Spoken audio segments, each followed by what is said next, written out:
¿Qué tal? Muy buenas tardes. Bienvenidos a otro programa de Visión Global.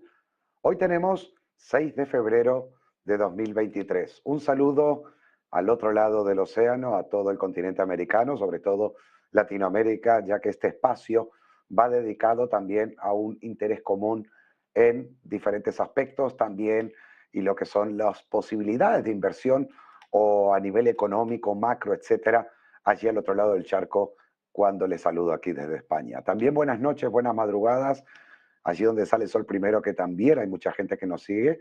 Hoy vamos a tratar en la primera parte del programa, junto a mi compañero Ricardo Rangel desde México, vamos a tratar algunos valores, vamos a ver un poco qué oportunidades hay de momento también en el sector de renta variable para la Bolsa de México. Y después, junto a dos invitados también, vamos a hablar de un tema que seguramente es apasionante, muy relevante, y no solamente para México, sino de que para otros países dentro de Latinoamérica que seguramente son de interés. Y se va a tratar del mercado inmobiliario en México, pero también en Miami.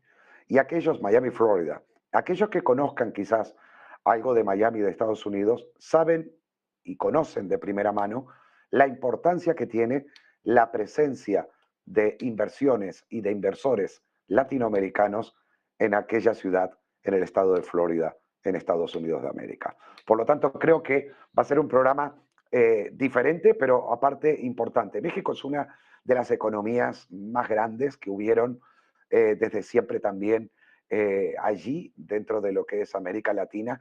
Y ya esto se remonta muchísimos años atrás. Yo tengo recuerdo de niño que cuando se hablaba de México, por el tema también en aquel momento, petróleo, etcétera, o algo, pero era un país en donde todo el mundo quería ir a vivir, independientemente de que una serie de sucesos, tanto por lo económico, lo político, etcétera, y a muchos países de Latinoamérica, desgraciadamente, aquellas décadas de los años 50, los 60, en donde brillaba todo el continente, se ha ido deteriorando con el tiempo. Y repito, esto fue un problema social, un problema económico, un problema también de ideologías políticas, etcétera. Y bueno, lo que ya sabemos y que tampoco vamos a seguir ahondando en el tema. Pero yo creo que va a ser un programa interesante. Me dicen que ya está conmigo o que está con nosotros aquí José Ricardo Rangel, directamente desde México. No sé si ya está conectado. Ah, aquí está, aquí está. ¿Qué tal? Muy buenas tardes, buenas mañanas allí. Muy buenos días acá todavía, siendo las 11:05 aquí en México. Bueno, pues les mando un fuerte saludo, mi querido Gabriel. Espero que se encuentren bien, espero que hayan tenido todos un excelente fin de semana. Y bueno, pues gracias por la introducción, mi querido Gabriel. Y efectivamente, bueno, pues México ha sido una de las economías que más ha avanzado, igual que muchas otras a nivel Latinoamérica. Y creo que eso también hay que ponernos en la cabeza, no nada más México, hay que creérnosla de todos los países sudamericanos de los cuales nuestra audiencia nos está escuchando, creérsela que no el de enfrente ni el de junto es mayor que uno. Esto yo creo que cada país tiene su peculiaridad. Nosotros también podemos decir que no somos, que nos falta muchísimo, que estamos muy rezagados, pero pues vaya, el benchmark que tenemos es Estados Unidos. Entonces, pues bueno, aprovechar esta oportunidad precisamente para sacar la casta, como decimos aquí en México, y todos los países de Latinoamérica que también están pues luchando y que tienen muchísimas cosas tan enriquecedoras en diferentes sectores. Y si te parece, mi querido Gabriel, vámonos a ver, hoy precisamente en México es un día feriado, Sí. no hay actividad en los mercados financieros, es un día de descanso. Y vaya, la verdad es que ayer celebramos el Día de la Constitución Mexicana, que pues Felicitaciones. Gabriel, yo creo que nos falta muchísimo. Se ha hablado de reformas, pero bueno, creo que con lo que hemos pues trabajado desde 1917, nos faltan muchísimos sectores. Ya lo platicábamos, el sector fintech, actualizaciones, en fin. Pero bueno, creo que el Estado de Derecho todavía continúa, las instituciones, a pesar de quien diga que están en extinción, creo que no, creo que se ha hecho el trabajo y no estamos hablando de tema político, estamos hablando del trabajo por un país. Pero bueno, eso por un lado, pero bueno, ¿te parece? Vámonos con una cotización, mi querido Gabriel, está con el nombre de G México B, que es Grupo México, y Grupo México, si quieres, voy a compartir la pantalla, mi querido Gabriel, para que Yo he seleccionado también 5 valores de allí y tengo también al peso mexicano, mientras lo conectas para luego hacer un repaso, porque el peso mexicano, de lo que habíamos comentado la semana pasada, está a un pasito de llegar a ese objetivo para ver qué va a suceder a partir de ahí. Vamos a ver qué tal se comporta. Si quieres, adelante, vámonos con el peso mexicano y regresamos Vamos a con Grupo compartir el peso México. mexicano, que ya lo tengo aquí armado. Padrísimo. ¿Te acuerdas que lo habíamos hablado? Esto es un gráfico diario. Comentábamos esta zona del 18.50, que era importante, y sobre todo que en el caso de perder esa zona, se podía ir a un 17.67, 17.70 pesos por cada dólar norteamericano, y que ya perdiendo esa zona del 17.60, 17.55, podía también irse finalmente a esa zona que creo que va a ser muy beneficiosa para el peso mexicano, en torno al o a los 15,80 aproximadamente, donde debería quedarse al menos a lo largo de 2023-2024. Pero bien, había un nivel, al menos en el gráfico, que ya nos viene acompañando desde febrero de 2018, que es esta zona de aquí, y que mira, parecía como un amuleto esta línea, no lo sé, para bien o para mal, pero este era el objetivo, una vez que perdiera el 19.48 y que arrancaban el 19.40, y que lo iba a llevar a este justo nivel de 18.50. Pues mira, ha rebotado ya desde el jueves, el viernes y hoy lunes, pese al festivo, como bien decías, o feriado que está habiendo ahora en México. Por lo que no descarto, mañana tenemos a Powell también desde la Reserva Federal a las 18:40, 6:40 pm hora española, por lo que quizá mañana nuestro programa sea un pelín más corto para darle paso también a Jeremy Powell, y vamos a ver qué dice y si esto va a favorecer o no al dólar, y quizás haga que termine finalmente de visitar ese 19.60, 19.50 el peso mexicano contra el dólar americano, o el dólar México, o el dólar contra el peso mexicano. Pero lo más importante es que hay una fuerte resistencia, también buenas noticias, en la zona del 19.70. Por lo que, de momento, el peso está haciendo lo que habíamos comentado la semana pasada, y qué bueno si podemos intentar adelantárnoslos a cuál va a ser su siguiente movimiento una vez que alcance estos niveles, ¿no? Definitivamente, y hay que tener en cuenta sobre todo los datos de crecimiento, lo que se está proyectando. La mayoría de los analistas, la mayoría de los banqueros de inversión están proyectando un crecimiento en México de 1.7% aproximadamente. Entonces, pues mucho ojo ahí con estos fundamentales para sustentar ese piso de 15 pesos. Mucho ojo. Yo creo que la lateralidad que estás comentando, Gabriel, es muy importante el tenerla, sobre todo más los puntos de 18 pesos con 50, con 70, seguramente pudiéramos ver rangos de 19 pesos seguramente, pero bueno, pues esto habrá que esperarnos. Pero es que a medio plazo veo una situación muy favorable para el peso mexicano. Esto que veo aquí en el gráfico, tú sabes que me guío por la parte técnica, porque los fundamentales ya están ustedes, que saben más a veces y están más detrás del día a día, pero es que este gráfico a mí me está indicando de que a lo largo de los próximos 2 o 3 años el peso mexicano va a tener una estabilidad en torno a ese 15.70, 15.80, 16, y que es muy probable que ahí entre en un descanso, porque esto de aquí, al menos de momento, prevé para el medio plazo un precio de recuperación a favor del peso mexicano frente al dólar. Pues ojalá y en 3 años, en 2 años veamos esos niveles, Gabriel. Sería de verdad, a todos, toda la economía nos pondríamos a echar porras. Ojalá y sucede ese nivel, Gabriel. Oye, Gabriel, les tengo algo, Dale. amigos, sobre todo relacionado con Grupo México. Vamos a ver si yo lo tengo aquí en la pantalla. Y Grupo México, recordemos que es esta empresa. Ya habíamos platicado que Grupo México es una empresa que pues el dueño pues está interesado en la parte del sector retail, sobre todo la banca de empresas, banca de consumo, ¿no? Que eso es el sector retail de la banca aquí en México, que lo tenía Citibanamex.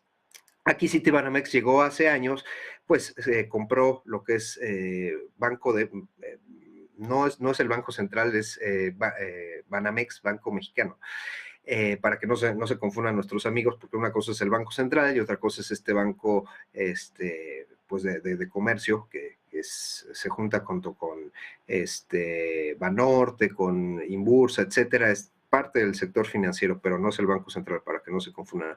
Luego entonces, pues vaya, el sector hace unos meses, pues dijo Citibanamex de la jugada y pues se lo vendo esta participación. Yo me quedo con la parte pues de corporativos, la parte sobre todo más enfocada a la banca de inversión, más inversiones, etcétera, ¿no?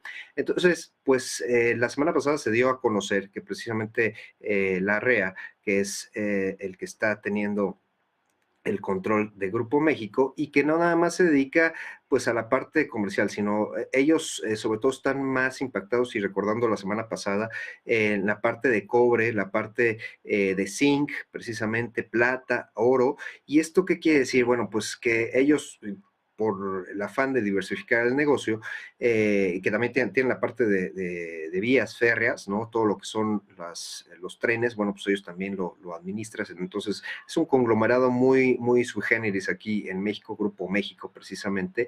Y aquí la gráfica, no sé si la pueden ver, la voy a hacer un poquito más Sí, sí, grande se para ve que la bien. vean. Ahí está, para que lo vayan viendo y yo mientras les voy platicando, porque resulta que la semana pasada ya reportaron sus trimestrales. Entonces, ¿qué pasó con Grupo México? Bueno, pues las ventas tuvieron un crecimiento muy ajustadito ahí de 0,3% en las ventas. Por otro lado, el EBITDA, que es pues la parte operativa, la parte de la rentabilidad, si está produciendo o está siendo rentable la empresa, amigos, tuvo un ajuste del 4,8%. Por otro lado, el nivel de ingresos del segmento minero tuvo un ajuste más o menos del 1,8%. ¿Esto qué quiere decir? Pues que en el retroceso por el precio precisamente de cobre, con 16,4%, el zinc que tuvo un ajuste del 11,4%, la plata por otro lado el 9% y finalmente el oro con este 3,6%. Todos estos ajustes, bueno, pues hicieron que precisamente a nivel ingresos pues se ajustara. Como comentamos, tienen otras empresas como lo es la parte ferroviaria, que es la que pues precisamente les está dando ahí un impulso. Sin embargo, bueno, pues ahí el sector minero, como ya sabíamos, como ya habíamos platicado aquí, el sector commodity, pues está teniendo ese ligero ajuste y bueno, pues aquí los ingresos de este conglomerado pues están teniendo estos ajustes, ¿no? Entonces, pues muy importante ahí, no sé, yo le puse ahí la frecuencia relativa, mi querido Gabriel, pero ¿qué estás observando Yo la en el tengo aquí corto también justo plazo? abierta ahora un poquito, a ver si se puede mostrar también los compañeros de producción si cambiamos pantalla, Le voy a dejar. porque si bien te iba a decir si había habido earnings o algo, porque ha tenido una vela de retroceso, que es la que estamos viendo aquí, y hay una zona de resistencia para el título. Un segundo, rápidamente.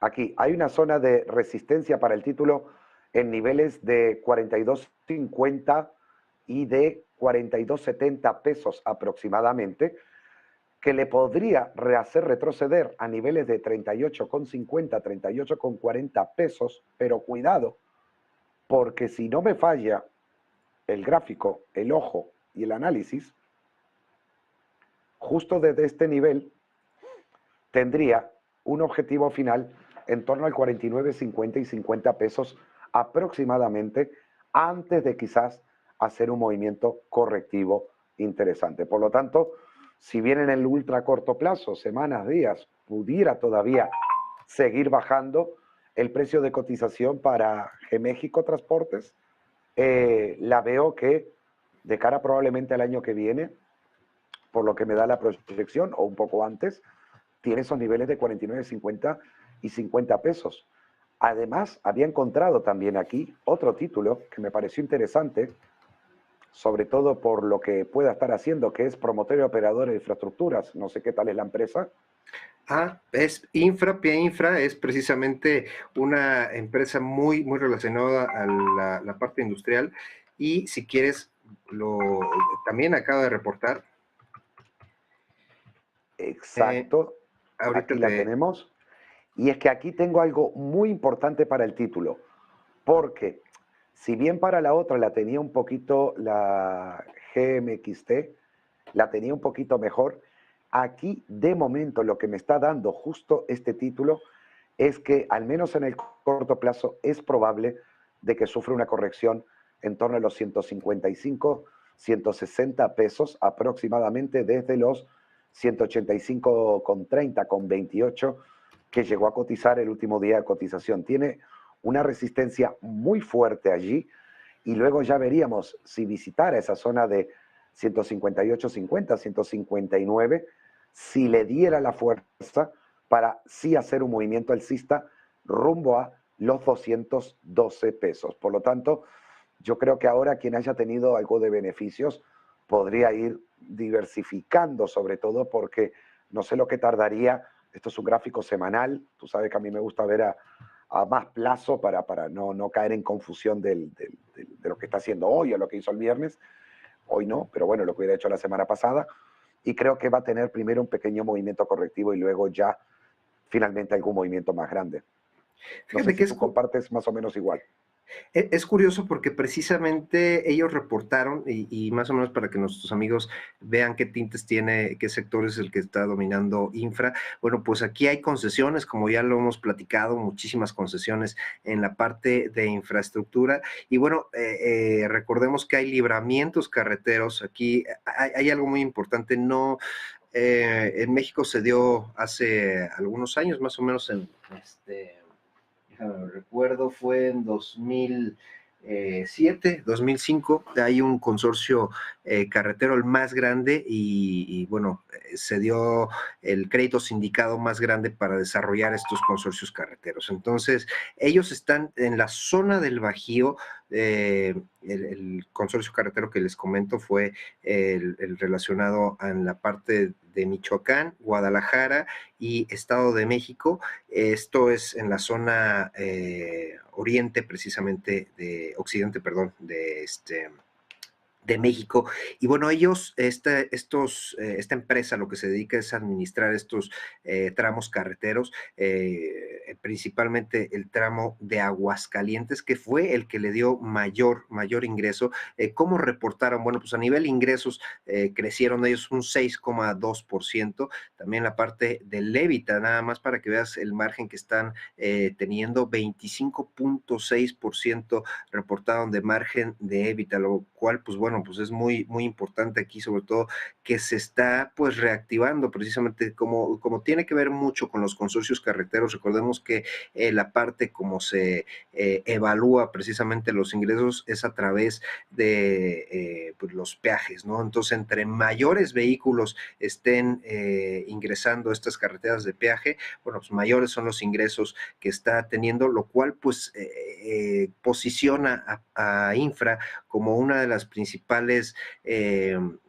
pues atractivos precisamente y que nos dan una guía para la economía. Ya habíamos platicado el tema de consumo, creo que está muy relacionado y este crecimiento, si bien es de un dígito del 6,2%, bueno, pues también está teniendo ahí el margen precisamente del 25,6% del EBITDA, que mucho ojo, también ha habido un crecimiento dentro de las tarifas de peaje, ¿no? Entonces, recordemos que aquí eso está más relacionado en la parte de inflación y que pues tiene muchísimo que ver pues con los precios, muchísimo ojo ahí, amigos. Por otro lado, déjame te comento, hay un tramo carretero que ellos están teniendo que es muy importante, que es el de Manzanillo y Monterrey. Manzanillo es el mayor puerto donde se están recibiendo precisamente todas las importaciones, las exportaciones, ¿no? Y bueno, pues ellos tuvieron un crecimiento en el de Manzanillo del 29,9%, Por otro lado, Monterrey, que está del otro lado del país, tuvo un crecimiento del 14,3%. Entonces, pues la verdad es que, pues muy atentos ahí, que este tema, esta empresa está muy relacionada con todo el tema de logística. Ya seguramente el día de mañana vamos a traer otra empresa que se llama Tracción, que esos son los camiones que están, pues ahora sí que Esto. circulando. Entonces sería bueno platicar de esta empresa. Por lo tanto, pues el crecimiento ahí que se ve de la acción, bueno, pues es interesante, ¿no, Gabriel? Estamos pendientes también del Grupo Carso, que lo habíamos visto la semana pasada, habíamos hablado la semana pasada, esos 98, 30, 100, a ver si es capaz de superar. Y lo que yo aquí veo es que probablemente antes visitara un 89,30 aproximadamente, esta zona de aquí, que es la que creo más probable de momento antes de quizás seguir. De hecho, es un título que lo viene haciendo bastante bien desde 2020 por lo menos, porque ha roto al alza una zona importante que ahora también le va a ser difícil de perder a la primera, que son los 92,40, pero está en un claro, está en un claro canal alcista, que lo vemos aquí, en donde le permite al título, con algo de soltura, cada vez que alcanza nuevos máximos, siempre anteriormente marcando retrocesos para subir. Otra que después quiero que me des una opinión de estas otras. Vesta, también corporación inmobiliaria, que mira esto lo que ha hecho. 54, 53,51 el cierre del viernes. Fantástico como le ha hecho el título. Me da un poco de miedo también porque estas subidas en vertical o de 90 grados, como le llamo, no se sostienen en el tiempo, pero sin lugar a dudas el título promete mucho de cara a los próximos años. 54,70 más o menos el máximo que ha tenido, y que no descarto que antes de seguir la aventura alcista pudiera visitar los 45,50. Las razones para ellos pueden haber 100, da igual, y sin embargo desde aquí volver a buscar niveles como el del máximo del viernes pasado y superiores también de cara a los 60 pesos. Y te voy a mostrar dos más para que me des tu opinión de cuál te gusta de entre las que te mostré. Qualitas, compañía de seguros. He hecho los deberes, son buenos títulos todos por lo que he visto. Teníamos el doble techo, teníamos el aquí el hombro, cabeza, hombro invertido, tenemos este precio también acelerado de casi un mes que le llevó a 109,21.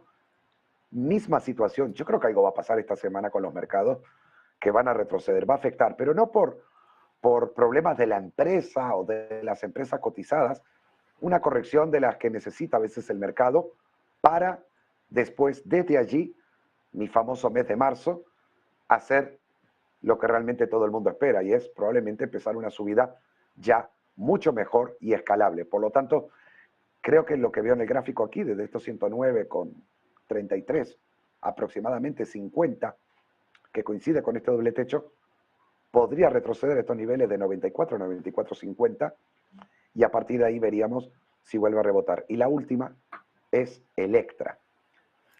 Y Electra está en un lugar bonito, lo debo decir, puede hacer una trampa, pero puede estar interesante, al menos en el gráfico diario, y no he querido todavía trazar ninguna línea, hasta que no la vieras tú también, porque hizo el throwback, pero creo que tiene una zona muy, muy importante de soporte, que son los 940 pesos aproximadamente, y que en caso de que no se perdieran, el título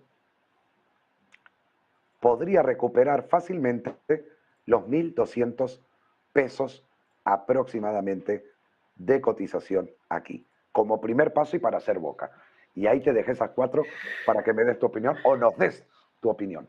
Pues mira, les platico mejor rápidamente a qué se dedica una y otra y cuáles son los temas que tienen pues ahí, y sobre todo esta última, bueno, ayer, ayer salió precisamente, se estaban peleando el dueño de esta compañía de Electra, Ricardo Salinas Pliego, con un youtuber muy famoso aquí en México, con temas y de hecho les sentenció que ya no quería que se apareciera este youtuber pues en su canal, ¿no? Recordemos que Electra y Ricardo Salinas Pliego no solo tienen la parte de Electra, que es la parte comercial, son tiendas comerciales aquí y que también tienen la parte bancaria, Gabriel, amigos. Entonces, mucho ojo aquí con Grupo Electra, porque aparte, digo, Salinas Pliego tiene la parte de la televisora, que es TV Azteca, y bueno, muy relacionado ya al tema Electra, es de que Grupo Electra reporta por dos bandos. Aquí la evaluación es muy alta porque también tenemos al sistema financiero aquí. Yo la verdad es que nunca he entendido a buenas cuentas el tema financiero porque está la parte comercial, mi querido Gabriel, y la parte financiera dentro del mismo balance. Entonces, a mí, tú bien sabes con la experiencia que tienes que el banco reporta de forma diferente, al revés, literalmente, que cualquier empresa. Entonces, en la parte de la consolidación es cuando empezamos a ver los números y cuando empezamos pues dispersarnos. Entonces, la verdad es que yo seguiría la parte de consumo y a lo mejor los índices de morosidad de esta empresa ya tuvieron hace algunos años altercados con Bolsa Mexicana de Valores porque se suspendió la acción precisamente por el tema de la evaluación, porque no era claro esta situación. Entonces, pues yo nada más digo, mucho ojo ahí, y creo que está más relacionado al tema consumo. Ellos tienen una muy, muy buena estrategia, sobre todo de ventas digitales. Creo que fueron de los pioneros, junto con Mercado Libre aquí en México, de tener esta estrategia, de tener mayores ingresos. Eso sí hay que ser claro. La parte comercial está muy, muy ligada al tema precisamente de canales digitales. Pero yo me iría más, la otra, Qualitas es una compañía de seguros que cotiza, pero no cotiza, no pertenece al índice de precios y cotizaciones, que son los que tienen mayor versatilidad. Yo me iría, y eso ya para irnos con nuestros invitados, mi querido Gabriel, amigos, con Vesta, que es una que desarrolla, opera y pues renta edificios industriales y centros de distribución, y con todo este tema tan relacionado al nearshoring que ya hemos platicado, amigos, Gabriel, yo me iría 100% con Vesta en nivel fundamental, ¿no? Por lo menos para estas alturas, para estos niveles económicos que estamos pasando y estas oportunidades que pudiéramos ver, sobre todo en México, yo me acercaría un poquito más a Vesta, mi querido Y Gabriel. sabes que Vesta tiene un objetivo final de aquí a X años, en torno a los 78, 77 aproximadamente, pese a lo que comenté antes del retroceso que hiciera, pero parece que el viaje todavía le queda. Le queda casi, sí, bueno, podría llegar a ser un 50-60% todavía al alza. Pues vamos a esperarnos al que reporte. Todavía no reporta ninguna de las tres. Vamos a hacer lo posible por dar claridad ahí en Electra, pero mucho Partimos de ojo, la base amigos. que Sí, partimos de la claro. base que los inversores de nuestra audiencia, o algunos de ellos, no son el típico trader de que todos los días a ver si compro, vendo, etcétera. También creo que miran para carteras de cara a medio plazo y largo plazo. Y es por eso también que un poco hacemos este tipo de análisis que son los más, al menos creo, más útiles en este sentido y que pueden dar algo de tranquilidad, porque es como yo siempre digo, si ustedes creen que el mercado de aquí a 2 o 3 años, en algún momento, no quiere decir que a los 3, pero en algún momento dentro de ese periodo puede estar mejor a lo que está hoy, pues cualquier estrategia de esta que acabamos de comentar puede ser quizás rentable. Sí, definitivamente ir monitoreando poco a poco los resultados. Creo que están ahí plasmados en la parte técnica, ¿no? Y pues vaya, ahí nada más esa confirmación, paciencia, mucha paciencia, ¿no? Mucha paciencia también Sí, es la sí, que sí, tenemos que tener. en las inversiones quien no tenga la paciencia, quien no tenga dinero, tiempo y paciencia, va a tener un problema siempre, siempre con las inversiones, siempre. Pues si te parece, Dale. mi querido Gabriel, pues vamos a presentar a nuestros invitados. Todavía no se conecta Gene Tower, que él es socio de Softec Managing Partner en Softec, que nos puede dar una idea, pero iniciamos con nuestro querido Alberto Asprúa, que pues él está precisamente en la parte de Miami, que tiene muchísima experiencia en el private equity aquí en México, y bueno, pues que hoy precisamente ya se conectó nuestro querido Jim Towell, ahorita lo presentamos. Bienvenido, mi querido Jim, bienvenido, Alberto. Alberto, ¿cómo estamos? Bien, muchísimas gracias por tu tiempo. No, hombre, muchísimas gracias por estar con nosotros. Jim, bienvenido aquí al programa. Muchísimas gracias, estoy aquí a tus órdenes, caray, qué gusto de verlos. Oigan, pues estábamos precisamente analizando ahorita las acciones y bueno, estábamos viendo esta acción Vesta que seguro ya conocen y que pues van a las posibilidades que pudiera tener ahí con todo este tema de nearshoring, pero quisiera platicar cada uno con su experiencia. Si quieren nos vamos del norte a sur con mi querido Alberto.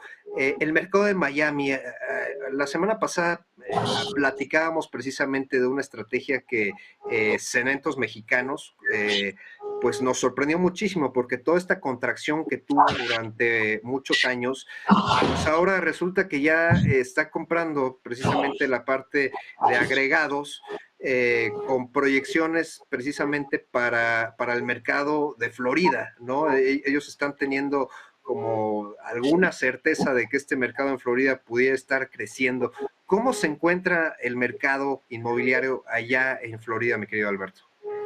Mira, realmente el mercado de Florida es un mercado que se ha mantenido muy sano. Nada más para darte una idea, diariamente llegan 400, más o menos 400, perdón, 1.700 personas, perdón, me equivoqué en el número, 1.700 personas por día están llegando al estado de Florida. ¿Qué está ocurriendo? Con el tema de la migración fiscal, existe una migración interna muy importante de los estados que pagan muchos impuestos a nivel estatal. Esas personas se están mudando a Florida, que es un estado libre de taxes. Y lo otro que está ocurriendo es que existe un déficit de vivienda brutal, sobre todo en los segmentos de vivienda menores a $400,000. O sea, el déficit de vivienda en Florida es una cosa tremenda, por eso los precios se han sostenido. Hemos visto otros mercados de Estados Unidos, sobre todo mercados como, por ejemplo, de toda la costa oeste, el mercado de California, súper golpeado, con caídas sobre el 20%. Mercados como el de Arizona, ciertos mercados en Texas que también están sufriendo. Pero Florida ha sido, vaya, es el mercado que mejor ha aguantado actualmente la famosa crisis de la affordability, ¿no? Producida por el incremento de las tasas de interés. Querido Jim, dices algo muy interesante con lo de Miami, y es cierto que muchos fondos, muchos capitales, inversores, tanto de New York y si no me equivoco también de la parte de Washington, de hecho yo estuve también ahora hace un par de meses allí y lo comentaba con la gente, tengo entendido que casi 2 millones de personas han llegado a la zona de Miami, Florida. Tampa también es otra zona dentro de Florida que parece que está creciendo mucho a nivel inmobiliario. Estamos hablando de 2 millones aproximadamente que han entrado a lo largo de 2022. Eso es muchísimo, ¿eh? Muchísimo. Nada más por comentarte una de las firmas, Salugin, Citadel Investment, uno de el hedge fund más importante en la actualidad, mudó sus oficinas a Florida. La propiedad más cara que se ha cerrado en Miami, la casa más cara, la compró Ken Griffin. Lo otro, tenemos un movimiento también de fondos, por ejemplo, a Tampa. ARC, con Cathy Woods, mudó su sede a Tampa de Nueva York. Entonces, sí hay un movimiento muy importante de firmas de inversión, eso sin duda.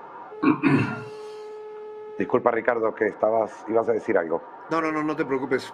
Yo que quería preguntarte, ¿qué sectores, cuáles son los proyectos inmobiliarios que más están viendo? ¿El sector industrial, el sector, de empresas corporativos? ¿O cómo ves la parte de la vivienda? ¿Cómo está ese sector allá en Florida? En el caso de vivienda, lo que es vivienda económica, menor de $400,000, todo lo que construyas lo vendes, ¿no? Y la cantidad de días que... porque sí, o sea, sí, el mercado un momento se bajó la cantidad de hipotecas de una forma muy importante, pero al mismo tiempo la gente como subieron tanto la renta, la gente prefiere ahorita comprar que rentar, sobre todo en la vivienda más económica. Si tú me dices a mí qué segmento industrial, sin duda, industrial es impresionante. El déficit de propiedades industriales en la Florida es una cosa. En Miami, para que tengan una idea, el nivel de ocupación es de 98%. Una bodega se queda vacía y en menos de 2 días tienes 4 ofertas. O sea, es 98. Una locura un mercado industrial ahorita, por lo menos en Miami. Florida, las zonas como Tampa, Orlando, Cala, esos mercados también están muy sanos. Vivienda, sin duda, multifamily, vivienda en renta es el campeón acá en cuanto a asset class.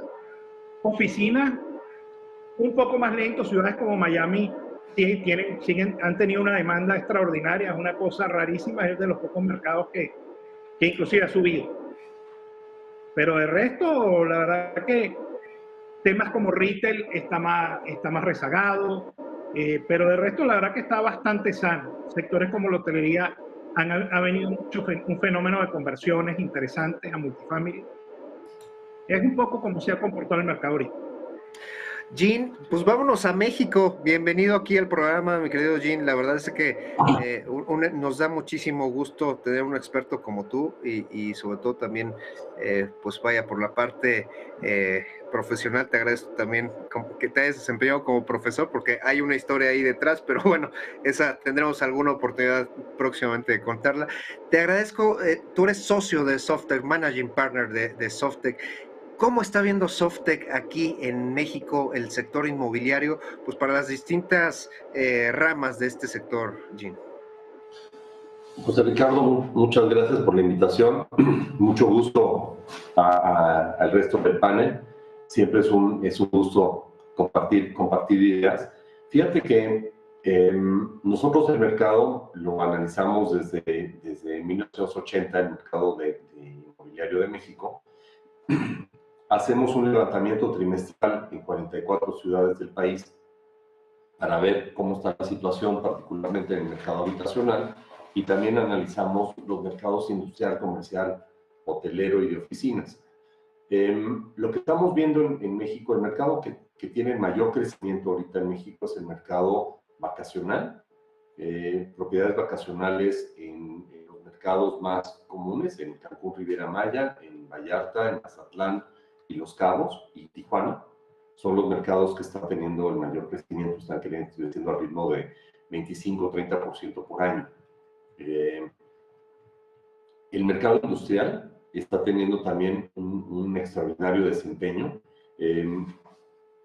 Si tú te pones a pensar que un montón de empresas se dieron cuenta que dependían demasiado de sus instalaciones en China, ahora lo que están queriendo hacer es tener redundancia. Y el concepto de nearshoring, que es tener instalaciones de fabricación cerca de tus clientes, está beneficiando mucho a México. Hablaban ahorita de desocupaciones del 2% en Miami. Bueno, tenemos muchos mercados en México que tienen desocupaciones similares, tipo el mercado de Tijuana, el mercado de Monterrey, el mercado de algunos de los mercados del centro del país. Entonces, hay una demanda de más o menos ahorita entre 3,5 millones y 4 millones de metros cuadrados, serían como 40 millones de pies para los que están viendo de Estados Unidos. Las rentas aunque los cap rates han subido por la subida de las tasas, también han subido las rentas por la falta de mercancía, y entonces las valuaciones de los inmuebles industriales se han mantenido en ese momento, aunque han subido los cap rates, lo que los inversionistas quieren recuperar por su dinero. En el tema de los precios en la vivienda, hay suficiente, en los mercados vacacionales en general, hay suficiente oferta, que los precios están relativamente estables. México sigue siendo increíblemente barato para gente de Estados Unidos y de Europa para comprar. Simplemente para que te des una idea, beachfront en México, puedes comprar beachfront por más o menos $300 por pie cuadrado, $3,000 metro.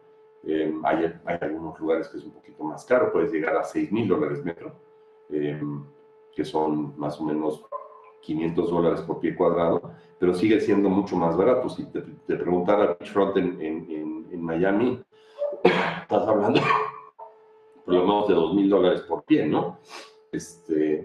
Entonces, México es increíblemente atractivo para compradores internacionales. En los mercados y el mercado hotelero también está teniendo un desempeño espectacular. Los hoteles, particularmente los hoteles en lugares vacacionales, que la gente pensaba que con la pandemia se iba a morir la hotelería.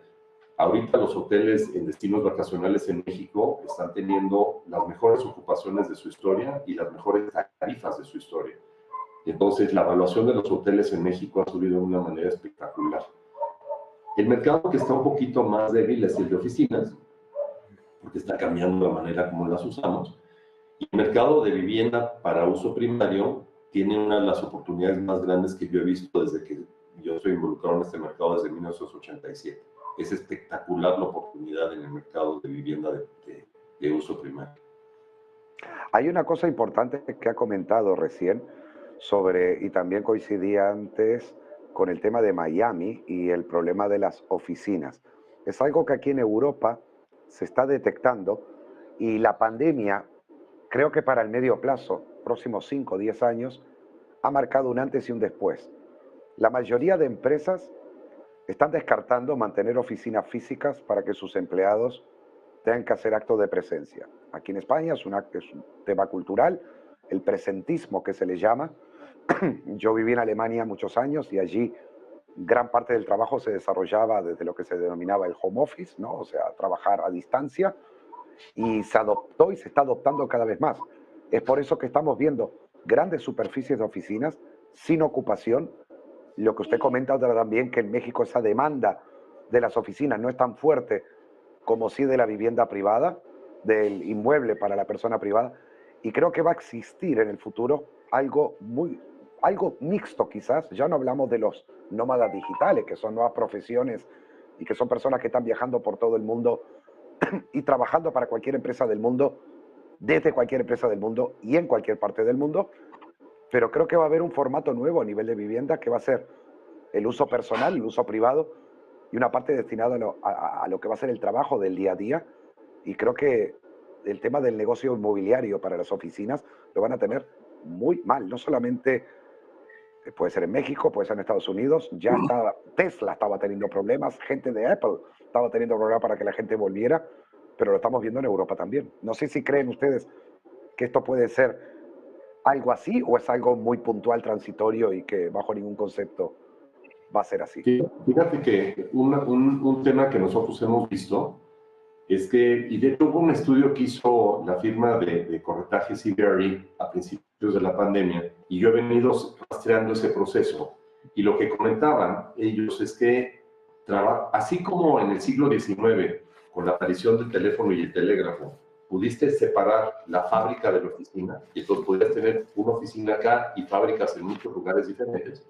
De la misma manera, la pandemia lo que permitió hacer es separar al trabajador de la oficina, y entonces ahora trabajar se va a volver más como ir a la universidad, donde en la universidad algo de tu trabajo lo haces en las aulas, algo de tu trabajo lo haces en la biblioteca, en casa de tu amigo, en casa de tu amiga, en el café, en el gimnasio, qué sé yo. Y entonces ahora lo que estamos viendo es una dispersión del trabajo, y el reto para las organizaciones es mantener cohesión, o sea, que haya un sentido de pertenencia a la organización, y generar interacción entre las personas para poder transmitir vamos a decir, conocimiento de experiencia. Pero definitivamente yo coincido contigo que la pandemia marcó un antes y un después de la manera como trabajamos. Ahora vemos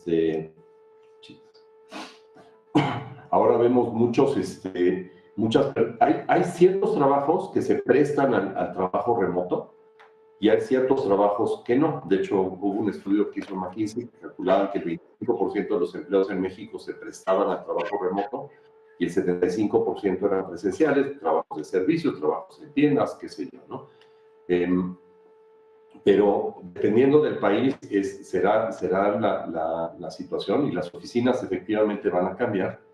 Hicimos nosotros una encuesta que curiosamente coincidió con otra que hizo el New York Times y el Financial Times, y los clientes en su vivienda estaban pidiendo 3 cosas: internet de alta velocidad, un lugar para hacer trabajo remoto o escuela remota, y balcones más amplios y áreas verdes más amplias para poder estar más tiempo en su casa. Es realmente interesante el fenómeno. Yo coincido contigo que esto marca un antes y un después, así como en la pandemia del 18, de la fiebre española, causó que la gente se animara a vivir en suburbios, ¿no? Es más, los hábitos de las personas, lo que he notado, y también hablando de lo que usted hablaba antes de las tiendas físicas, que hay que atenderlas, etcétera, muchas de ellas también por lo de la pandemia comenzaron a desarrollar el marketplace, el online marketplace, ¿no? O sea, el hacer que su tienda ya no solamente atienda a la persona que entra por la puerta, valga la redundancia, y es atendida por esos empleados. Entonces, ahora también en muchos casos se está prescindiendo hasta parte de ese personal y se está trabajando mucho en la parte online. Yo creo que el hábito de ocupar un espacio y de salir, por eso también la zona hotelera, lo que decían ustedes ahora, la zona turística que está triunfando tanto. La gente ahora realmente está tomando el gusto por salir de su casa para disfrutar de otras cosas que antes no podía hacer y que la mayor parte del tiempo lo ocupaba en un lugar. Salía del encierro de la casa para entrar en el encierro de la oficina. Y eso es lo que he estado hablando con gente y es algo que todavía muchos no lo han captado, pero lo están sintiendo. Es por eso que todo lo que está relacionado al ocio en este momento está, pero en máximos, y va a ir a más. Porque Gabriel, ya lo platicamos la semana pasada, Gabriel, ¿no? Esa posibilidad, y creo que no me creían que íbamos a tener ese detonante precisamente en la industria turística aquí en México, y bueno. Sí, es que no lo dudo, y México, viendo, ¿no? Y México que tienen unas zonas preciosas realmente para conocer, o sea, y para estar y para disfrutar, y que te permite, si puedes, trabajar hasta desde allí, o sea, aunque trabajes para una empresa española, alemana, da igual. El otro día sabía justo de un familiar que está trabajando para una empresa muy importante en la que el dueño, que es suizo, le gusta vivir en Indonesia, por ejemplo, y donde él pretende que todos sus empleados de toda su empresa no estén en un lugar físico y menos en una oficina porque ni siquiera él está. Y lo único que pide es que haya una coordinación a nivel mundial con gente de Canadá, con gente de esto y lo otro. Y es que yo veo eso. Antes era Google, el modelo de oficina de Google, ese de la comida gratis, exacto, el campus, correcto. Apple lo hizo también, Tesla estuvo haciendo algo parecido, no me acuerdo, Facebook también, pero es que ahora el next step, o sea, la evolución va por ese otro lado. Y a mí a nivel personal me parece bien por la salud física y mental de todas las personas que trabajamos, porque qué más que en donde te sientas realmente a gusto, puedes desarrollar lo que a ese empresario realmente le interesa, que produzcas, que seas eficiente y que cumplas y que tengas lealtad, ¿no? Sí, ahorita viene, si me permites, ahí quisiera hacer un detalle, ahorita viene también un fenómeno interesante que es la conversión de ese excedente de edificios de oficina, muchos a vivienda. Ya nosotros estamos viendo, por lo menos aquí en Miami, edificios de oficina que el zoning lo permite, comenzar a ver cómo aprovechar los layouts para convertir esas oficinas y cumplir tanto con los temas de puestos de estacionamiento y esos layouts convertirlos a vivienda en renta. Es una parte bien interesante que se ha comenzado a desarrollar, sobre todo en edificios clase B y clase C, ¿no? Eso es una cosa que hemos visto tremendamente en la ciudad y que es un tema que estamos trabajando porque también es una forma de hacer una estrategia de value add, comprar activos que realmente están a precios muy interesantes, hacer una inversión de capital, rentarlos y luego venderlos y refinanciarlos, ¿no? Eso lo estamos viendo ahorita. Y lo otro que vemos es con compañías que están mudando sus operaciones inclusive a ciudades virtuales. Les recomiendo que chequen la empresa que yo estoy, XP Realty. Ellos operan todo virtual en un campus de oficinas en el metaverso. Eso ya existe y es real. No, ya, esa era ya, si ya hablaba de la siguiente evolución, esa ya es la otra. Y se llama Virdela, la compañía. Claro. Ellos hacen oficinas, campus virtuales para empresas. De hecho, ya que estaba quieran viendo mudar sus operaciones al mundo virtual. la Lawyer Street, está la Lawyer City dentro del metaverso, que es una calle donde tú puedes encontrar despachos de abogados dentro del metaverso para asuntos dentro del metaverso, y ya se efectuó el año pasado el primer matrimonio en el metaverso, bajo legislación del metaverso y con abogados del metaverso. O sea, cuidado que si bien ahora nos puede causar un poco de gracia, pero quizás a mis nietos o a mis hijos ya, quizás también, pero a mis nietos se va a reír de lo de antes, se va a reír, pero ¿cómo vivían ustedes antes? Que hasta llevaban papelitos en el bolsillo para pagar las cosas, me van a decir, ¿no? Oigan, quisiera preguntarles algo, y sobre todo para los dos, la parte sobre todo de mercados financieros. Allá en Estados Unidos, como ya tienes toda la experiencia del mundo, mi querido Alberto, están estos rates. ¿Qué tanta profundidad con todas esas oportunidades del sector inmobiliario existen de generar nuevas rates allá en Estados Unidos? Mira, aquí lo que pasa, a diferencia de México, es que lanzar un rate es absurdamente sencillo, ¿no? En el sentido que existen rates privados, rates públicos, y realmente solo cuando vas a un rate público es complejo. Y lo otro que está ocurriendo es que comienzas a ver operaciones aquí, las fusiones y adquisiciones de los REITs son de pan nuestro de cada día, ¿no? O sea, es algo muy común. Pero sí, ¿qué estamos viendo? Ahorita vemos una gran oportunidad con esta subida de tasas de comprar REITs con retornos espectaculares, ¿no? Les recomiendo, por ejemplo, sigan uno, GPMT. Es muy interesante y es un REIT hipotecario. Ellos lo que dan es préstamos, puentes para el bridge loan de construcción, por ejemplo. Y hablamos, podemos ver realmente cosas muy, muy interesantes. Y algo que viene también es, más que los REITs, lo que está viendo es mucha coinversión privada. Los family office, o sea, los REITs tienen sentido cuando tú andas buscando una estructura pública y tienen una capacidad de negociación y de palanca tremenda.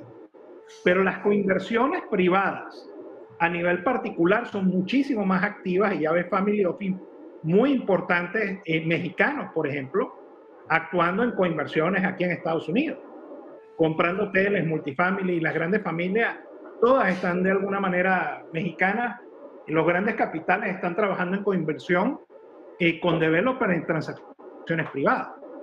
O sea, más que los REIT, lo que yo creo que hay que estar pendientes de las coinversiones. Ahí yo creo que hay una oportunidad tremenda. Oye, Jean, y precisamente tú que estás del lado mexicano, ¿cómo ves precisamente estas figuras? ¿Sigue siendo apetecible para los inversionistas? La parte, sobre todo, pública, ¿sigue siendo eficiente las fibras, estos fideicomisos para los inversionistas? ¿Qué otras formas innovadoras de capital para generar mayor industria inmobiliaria observas para los próximos años aquí en México, Jean? Fíjate que como comenta Roberto, en México de repente es muy complejo armar estructuras para financiar proyectos inmobiliarios. Pareciera que a veces las autoridades lo que quieren es que no se hagan proyectos inmobiliarios, ¿no? O sea, cada vez, en vez de hacer sistemas, cosas que sean más funcionales y fáciles, de repente se complican mucho más. Definitivamente las fibras han tenido un buen éxito. Ahorita las fibras todavía son muy jóvenes en México, los REITs mexicanos son muy jóvenes, porque todavía el mercado no les cree que las rentas suben más o menos con la inflación y que los inmuebles se revalúan en base a las rentas y suben también los valores de salida de los inmuebles. En la medida en que las fibras mexicanas empiecen a vender activos y empiecen a demostrar que no al precio que rentan, a ese precio se queda como si fuera un bono a perpetuidad con una tasa fija, el mercado de fibras, que tuvo un inicio importante, en mi opinión va a crecer todavía más. Tenemos los fondos de pensiones, las Afores mexicanas, que han estado invirtiendo en SECADES y en Fibras, que son fondos de inversión que tienen una vida limitada, las SECADES en particular, 5 años de inversión, 5 años de desinversión. La primera ronda de secades se está terminando y entonces ahora las Afores están aprendiendo qué funciona, qué no funciona.